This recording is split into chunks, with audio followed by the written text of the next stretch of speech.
Hello students, welcome to your favorite YouTube channel Read and Learn। आज আমি ইংরেজি সাহিত্যের শ্রেষ্ঠ কবি উইলিয়াম শেক্সপিয়ারের একটি সনেট নিয়ে আলোচনা করব। সনেটটির নাম হলো shall I compare thee to a summer's day. Shakespeare মোট 154টি সনেট লিখেছে, তার মধ্যে এটি হলো তার 18তম sonnet. What is sonnet? Sonnet is a 14-line poems written in iambic pentameter. Basically, William Shakespeare sonnet.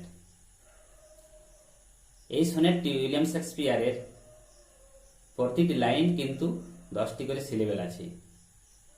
তার আগে বলি, এটি হচ্ছে আমার দ্বিতীয় কবিতা বা পোয়েট্রি আলোচনা। এরপর বলছি poetry. What is poetry? Poetry কাকে বলে? Poetry is a spontaneous overflow of powerful feelings. Poetry হচ্ছে একটা যেটা স্পন্টানিয়াস মানে আপনা আপনি, যেটা আমাদের পাওয়ারফুল ফিলিংস থেকে সৃষ্টি হয়। শেক্সপিয়ারেরও ঠিক এরকম পাওয়ারফুল ফিলিংস থেকে এই কবিতাটির সৃষ্টি। উইলিয়াম শেক্সপিয়ার, যার জন্ম হয়েছে 1564 খ্রিস্টাব্দে এবং মৃত্যু হয়েছে 1616 খ্রিস্টাব্দে, তিনি বার্ড অফ এভন নামেও পরিচিত। এরপর চলে আসছে আমি সনেট 18 এই কবিতাটি সম্পর্কে। উইলিয়াম শেক্সপিয়ারের শ্রেষ্ঠতম সনেটগুলির মধ্যে এটিও একটি হলো শ্রেষ্ঠ সনেট, সনেট 18। এই সনেটটি 14 লাইনে লেখা আয়াম্বিক পেন্টামিটার এবং 10 সিলেবাল পার লাইন।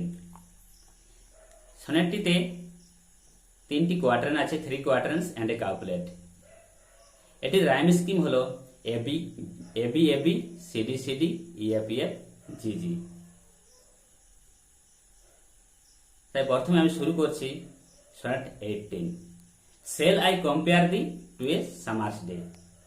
এই সনেট 18 এর একটি টাইটেল হলো shall I compare thee to a summer's day.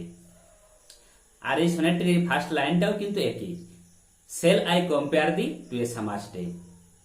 William Shakespeare first লাইনটি কিন্তু ইন্টারোগেশন মার্ক দিয়ে শুরু করেছেন, মানে এখানে পাঠক পাঠিকাদের কাছে একটি প্রশ্ন রেখেছে এবং যে প্রশ্নের উত্তর তিনি নিজেই পরবর্তী লাইনগুলিতে দিয়ে দিয়েছেন। Shall I compare thee to a summer's day. Shall I compare, compare মানে তুলনা করা। Thee means you. এখানে দি বলতে শেক্সপিয়ার তার মেল ফ্রেন্ড মিস্টার WH কে বুঝিয়েছেন। To a summer's day, summer's day বলতে গ্রীষ্মের একটা দিন। ফার্স্ট লাইনটার মিনিং হলো shall I compare thee to a summer's day. আমি কি তোমাকে একটা গ্রীষ্মের দিনের সাথে তুলনা করতে পারি? ফার্স্ট লাইনে কবি কিন্তু তার বন্ধুকে একটি গ্রীষ্মের দিনের সাথে তুলনা করছে এবং পরের লাইনে কিন্তু তার বন্ধুর সৌন্দর্যকে সে গ্রীষ্মের দিনের তুলনা চাইতে একটু সুপিরিয়রিটি দেখিয়েছে। In the first quatrain the poet establishes the simile and probably the young man's superiority. Shall I compare thee to a summer's day? আমি কি তোমাকে একটা গ্রীষ্মের দিনের সাথে তুলনা করতে পারি? Thou art more lovely and more temperate. তুমি হও আরো বেশি সুন্দর, আরো বেশি শান্ত এবং পরিমিত।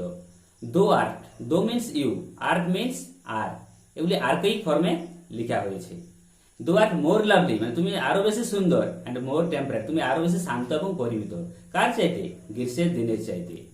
Rough winds do shake the darling birds of May. Rough winds মানে তীব্র ঝোড়ো বাতাস, do shake নাড়িয়ে দেই the darling birds of May. Darling বলতে প্রিয়, ডার্লিং বার্ডস অফ মে মাসের যে সুন্দর সুন্দর ফুলের কুড়ি সেগুলোকে সেই রাফ উইন্ডস বা ঝোড়ো বাতাস সেগুলোকে নাড়িয়ে দেই বা ঝরিয়ে দেই। অ্যান্ড সামার্স লিজ এবং গ্রীষ্মের যে সময়সীমা, লিজ মিন্স স্প্যান, এটা সময়সীমা। Summer's lease hath all too short a date এবং গ্রীষ্মের এই সময়সীমা খুব কম সময়ের জন্য স্থায়ী হয়।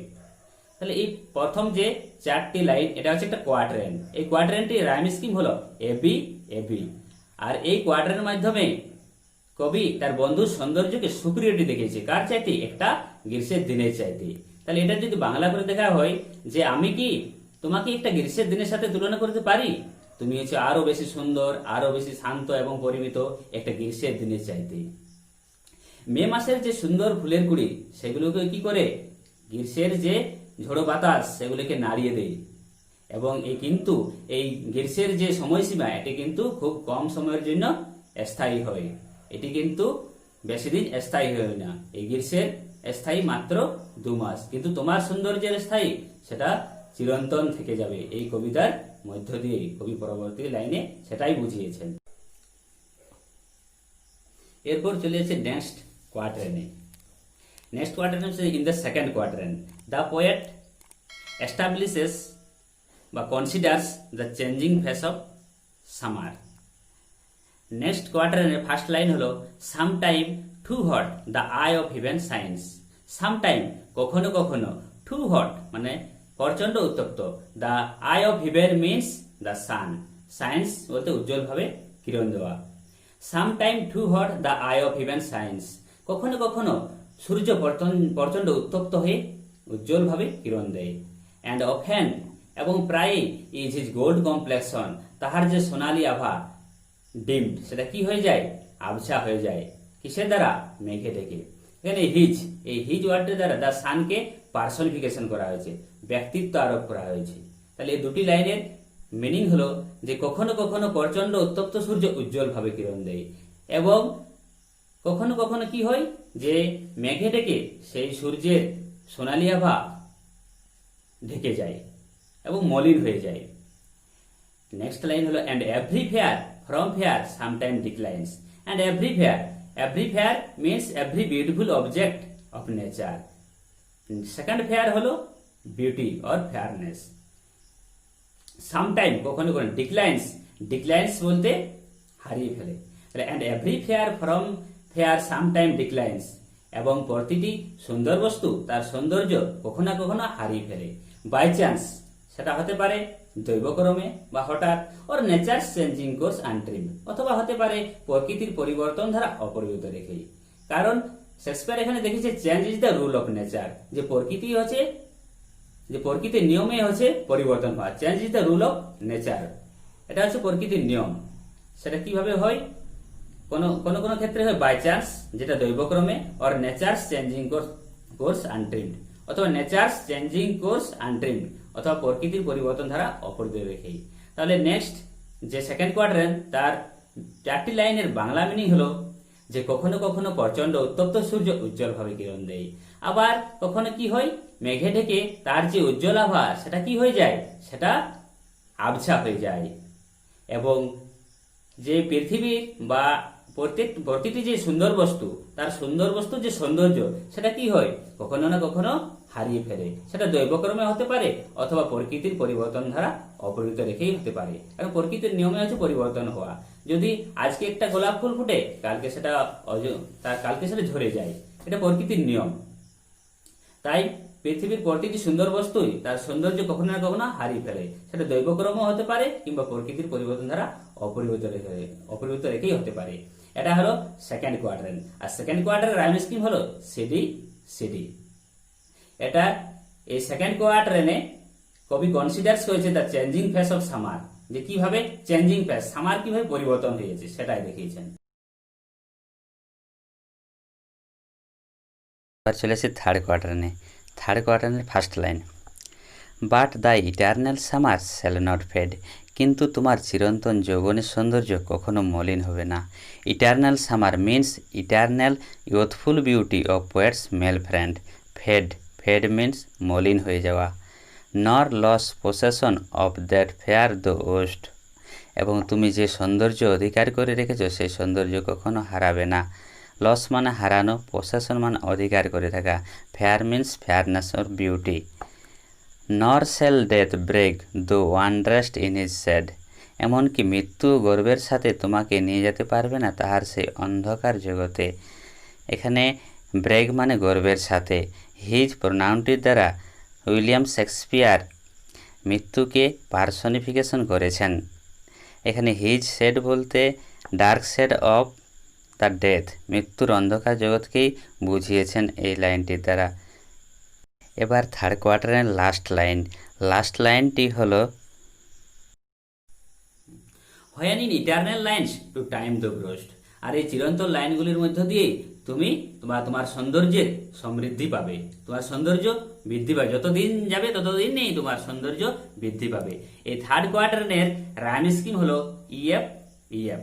এখানে চেঞ্জেবিলিটিটা দেখিয়েছে যে মৃত্যু কি করে, যে সবকিছুরই সৌন্দর্যকে শেষ করে দেয়, কিন্তু কবি এখানে কি দেখিয়েছে যে তার বন্ধুর সৌন্দর্য সময়ের সাথে সাথে বৃদ্ধি পাবে তার এই কবিতার চিরন্তন লাইনগুলির মধ্য দিয়েই। এবার চলে যাচ্ছে লাস্ট কাউপ্লেটে, লাস্ট টু লাইন। এখানে কবি কি দেখেছেন? লাস্ট টু লাইনস হলো so long as man can breathe or eyes can C. So long মানে যতদিন, অ্যাজ ম্যান ক্যান ব্রেথ যতদিন মানুষ শ্বাস প্রশ্বাস নেবে, তার মানে কি যতদিন মানুষ বেঁচে থাকবে, আর আইজ ক্যান সি অথবা যতদিন চোখে দেখতে পাবে, মানে যতদিন মানুষ কবিতাটা পড়বে।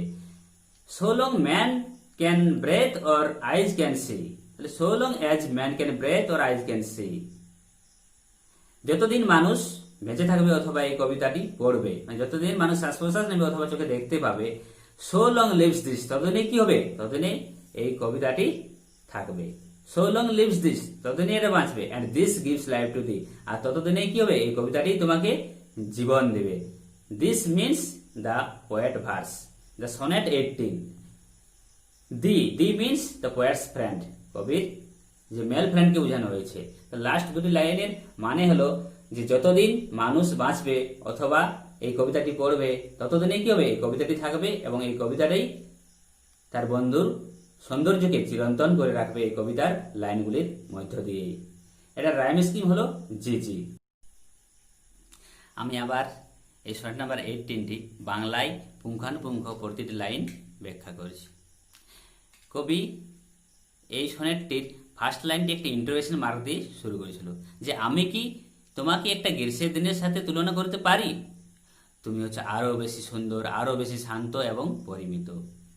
মে মাসের সুন্দর সুন্দর যে ফুলের কুড়ি সেগুলোকে কি করে গ্রীষ্মের যে ঝোড়ো বাতাস সেগুলোকে নাড়িয়ে দেই, এবং সামারের যে লিজ বা সময়সীমা সেটা খুব কম সময়ের জন্য স্থায়ী হয়। এটা হলো ফার্স্ট কোয়ার্টারেন। সেকেন্ড কোয়ার্টারের বাংলা মিনিং হলো কখনো কখনো উত্তপ্ত সূর্য উজ্জ্বলভাবে কিরণ দেয়, এবং কখনো কখনো কি হয় যে মেঘে ডেকে সূর্যের এই সোনালী আভা আবছা হয়ে যায়, এবং এই যে প্রতিটি সৌন্দর্য বস্তুর যে সৌন্দর্য সেটাও কখনো কখনো কি হয়, তার সৌন্দর্য হারিয়ে ফেলে। সেটা কিভাবে হতে পারে? বাই চান্স, যেটা হতে পারে দৈবক্রমে অথবা হঠাৎ। এই সনেটটির মধ্য দিয়ে কবিতার বন্ধুর সৌন্দর্যকে কবিতার লাইনের মধ্য দিয়েই অমর করে রাখতে চেয়েছেন, যেন এই চিরন্তন লাইনগুলির মধ্য দিয়েই তার বন্ধুর সৌন্দর্য টিকে থাকে। এই সনেটটি সম্পর্কে যদি কারো কিছু প্রশ্ন বা কোয়েশ্চেন থাকে তাহলে অতি অবশ্যই কমেন্টে গিয়ে সেটি জানাবে। আর এই ভিডিওটি থেকে যদি তোমরা উপকৃত মনে করো তাহলে অবশ্যই লাইক, শেয়ার, কমেন্ট এবং সাবস্ক্রাইব করবে, এবং অবশ্যই অল বাটনটি ক্লিক করে রাখবেন যাতে করে পরবর্তী ভিডিওগুলি তোমরা নোটিফিকেশনে পেয়ে যাও। Thanks for watching the entire video.